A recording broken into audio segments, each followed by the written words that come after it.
বিএনপির প্রতিষ্ঠাতা জিয়াউর রহমান যখন রাষ্ট্রপতি ছিলেন তখন হুসেইন মোহাম্মদ এরশাদ ছিলেন সেনাপ্রধান।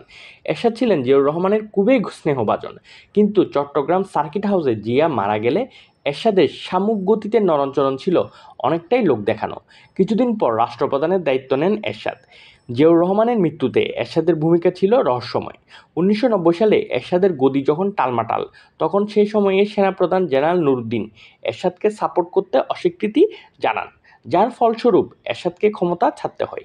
এরশাদ পরবর্তীতে বলেছিলেন, জেনারেল নুরউদ্দিনকে সেনাপ্রধান করা ছিল তার জীবনের সবচেয়ে বড় ভুল।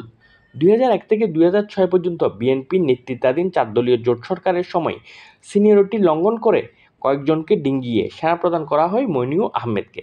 কিন্তু জেনারেল মঈন ছিলেন 2007 সালের 1/11 সরকারের অন্যতম কুশীলব। 1/11 পরবর্তী শেখ হাসিনা ও খালেদা জিয়াকে রাজনীতি থেকে সরিয়ে দেওয়ার সেই আলোচিত পরিকল্পনা -2 থিওরি, তারেক রহমানকে শারীরিকভাবে লাঞ্ছিত করা, এইসব কিছুর পিছনের মাস্টারমাইন্ড ছিলেন জেনারেল মঈন।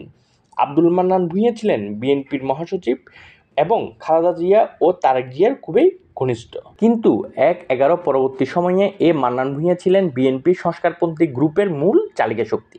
গ্রেপ্তার হওয়ার আগে খালেদা জিয়া মহাসচিবের পদ থেকে সরিয়ে দেন একসময়ের বিশ্বস্ত ও আস্থাভাজন মান্নান ভূঁইয়াকে।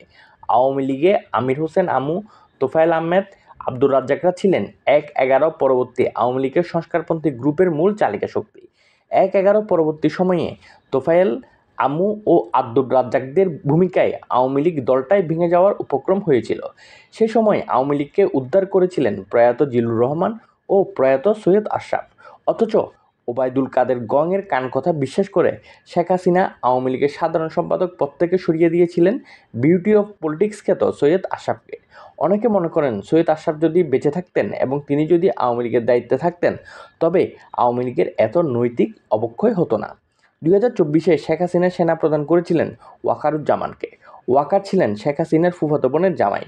জুলাই গণঅভ্যুত্থানে শেখ হাসিনা আশা করেছিলেন সেনাপ্রধান জেনারেল ওয়াকার তার প্রতি সমর্থন অব্যাহত রাখবেন, কিন্তু ওয়াকার ছাত্র জনতার পক্ষে দাঁড়ালে পতন হয় শেখ হাসিনার।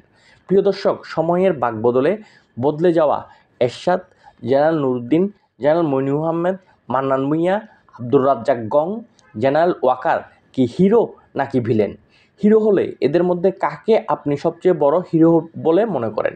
ভিলেন হলে এদের মধ্যে কাকে আপনি সবচেয়ে বড় ভিলেন বলে মনে করেন? আপনার মূল্যবান মতামত কমেন্টে জানান। বাংলা বুলেটিন চ্যানেলের আজকের ভিডিওটি ভালো লাগলে ভিডিওটি লাইক ও শেয়ার করুন এবং বাংলা বুলেটিন চ্যানেলটি সাবস্ক্রাইব করুন।